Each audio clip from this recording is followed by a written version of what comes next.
Hello golfers, Will, golf psychologist. Today I'm going to be showing you how a bicep curl motion with your trail arm can be used to your advantage to create accuracy and power. Let's get started.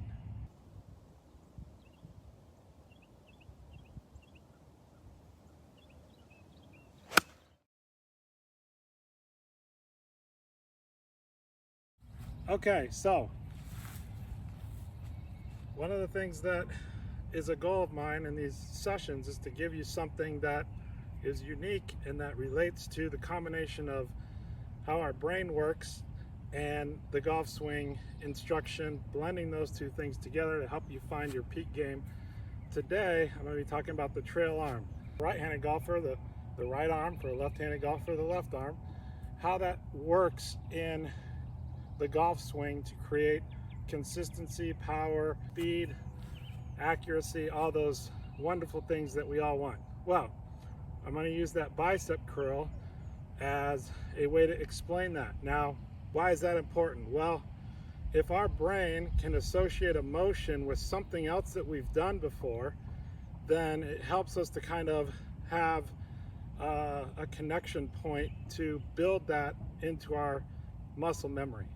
So if you've worked out before, you probably held a barbell or a dumbbell and you did one of these. You curled and you strengthened that bicep. Well, I'm going to show you how that motion works in the backswing and downswing to create how to use that trail arm. So one thing that first of all you got to understand is how to grip the club. Now, if you haven't seen my video on how the grip works in the way you put your hands on the club, you definitely want to click here and go to that video at some point later on. But anyway, it's assuming you have a good grip. As you address the ball, I've got a 7-iron here. The first thing is your takeaway, okay? In the initial takeaway, which for defining purposes, I consider the initial takeaway when the hands get past the trail leg. So right there, okay? And from down the line, it looks like that. It's an arm shoulder rotation. You're not using the wrists at this point in the swing. Now, yeah, you can use them a little bit. Some people have that little waggle in there. That's fine, but you're not overdoing it and going into the wrist hinge. You're just letting the club kind of gradually work away from the ball, and you're trying to keep the club head out and the hands in. That's the key to the takeaway. Then there's another move that's kind of subtle before we get into the bicep curl, and that is the forearm rotation. So once I've got my takeaway done, I've got to rotate the forearms to get the club on path. Now, this is a huge area that is just ignored in golf instruction, and if you're just learning, you may have never heard this before.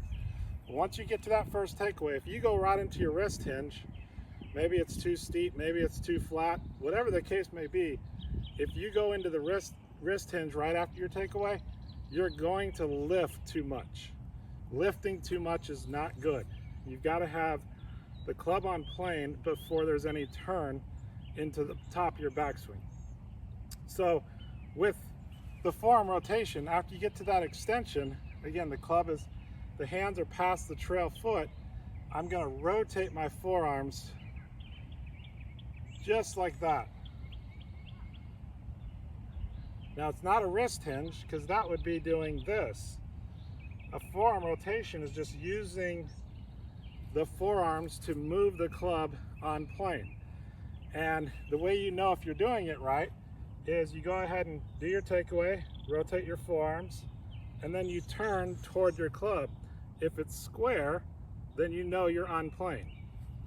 If you were to do it too much and you turn and look, you're off plane, you're open. Or if you were not to do it enough, you would see that when you turn, your club is closed. So you know you're doing it right if you rotate your arms, or you rotate your forearms, and you turn and the club is square. The next move is a bicep curl. And the way you get the club to the top is by bending the trail elbow. not lifting the arms.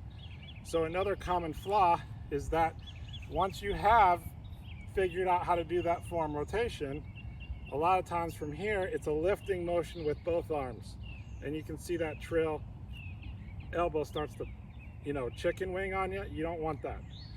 So once you get that forearm rotation, and you can see the club is parallel to the ground, and the club head hides my hands if you're looking right down the line. Once you get that forearm rotation, now you fold that elbow, bicep curl, and that gets your club up into this area right here. Now, if you just hit balls like that, it's a perfect 3/4 swing. So let's say that you hit a 8-iron 150 yards, and you're on a hole that's 145. Well, full 8-iron is going to be too long.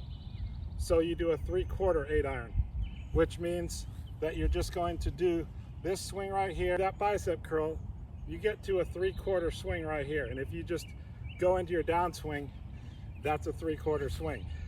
You're not completing the wrist hinge or the shoulder turn, which we'll get into later. But if you do this exercise, you will start to feel what it's like to release that club head with that trail arm. Start out with some iron shots.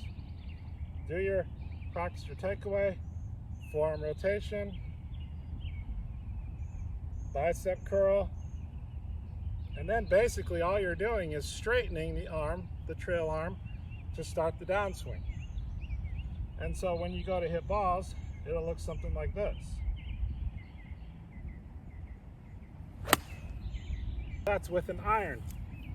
Now, you can do the exact same thing with a driver. Take your setup, address the ball, get your takeaway, hands past the trail leg, rotate your forearms, bicep curl to the 3/4 backswing, and then you're just straightening the arm to get back to the ball.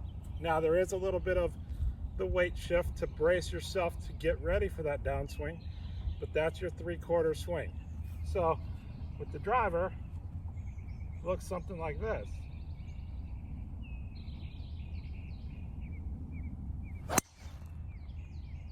Using that technique, you start to feel how to get the club to the top with the bicep curl. And it's an amazing feeling because, again, your brain knows that motion, and you're just curling to the top, and then you're just letting it out on the way down. Give that a shot. I think it'll work for you, and good luck.